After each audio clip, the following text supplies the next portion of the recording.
Hi friends, இன்றைக்கி நம்ம கிச்சனில் வெஜிடபிள் சூப் எப்படி சிம்பிளாக பண்ணுறதுன்னு பார்க்கலாம். குக்கரில் 1/4 ஸ்பூன் பட்டர் சேர்த்துக்கலாம். அதில் 1 கப் கோஸ், 1 கப் கேரட், 1 கப் பச்சை பட்டாணி, 1/2 கப் வெங்காயம், 1/4 ஸ்பூன் இஞ்சி பூண்டு பேஸ்ட் சேர்த்து இதை நல்லா வதக்கிக்கோங்க.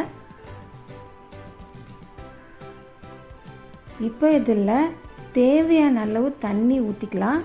உப்பு சேர்த்துக்கோங்க, ஜீரகத்தூள் சேர்த்துக்கோங்க. மூடி போட்டு மூடி வச்சு 2 விசில் வந்ததும் ஸ்டவ்வை ஆஃப் பண்ணிவிடுங்க. இப்போ ஒரு கிண்ணத்தில் ஓட்ஸ் பவுடர் எடுத்துருக்கேன். உங்கள்கிட்ட ஓட்ஸ் பவுடர் இல்லைன்னா கார்ன்ஃப்ளவர் எடுத்துக்கோங்க. கொஞ்சமாக தண்ணி விட்டு கலந்துக்கலாம். குக்கர் ஓப்பன் பண்ணிவிட்டு வெஜிடபிள்ஸை ஸ்மாஷ் பண்ணிக்கோங்க. கலந்து வச்சுருக்கிற ஓட்ஸ் பவுடரை அதில் ஊற்றிடுங்க. தேவையான அளவு தண்ணியும் இதில் சேர்த்துடுங்க. நல்லா கொதிக்க வச்சுக்கோங்க. பெப்பர் பவுடர் சேர்த்துக்கலாம். கொத்தமல்லி தழையை கட் பண்ணி சேர்த்துக்கோங்க. அவ்வளோதாங்க, சிம்பிளான சூப் ரெடி ஆயிடுச்சு. இப்போ இதை நம்ம சர்வ் பண்ணிடலாம். என்னோட சமையல் உங்களுக்கு பிடிச்சிருந்தா கீதாஸ் கிச்சன் சேனலை சப்ஸ்கிரைப் பண்ணிவிடுங்க. தேங்க்ஸ் ஃபார் வாட்சிங்.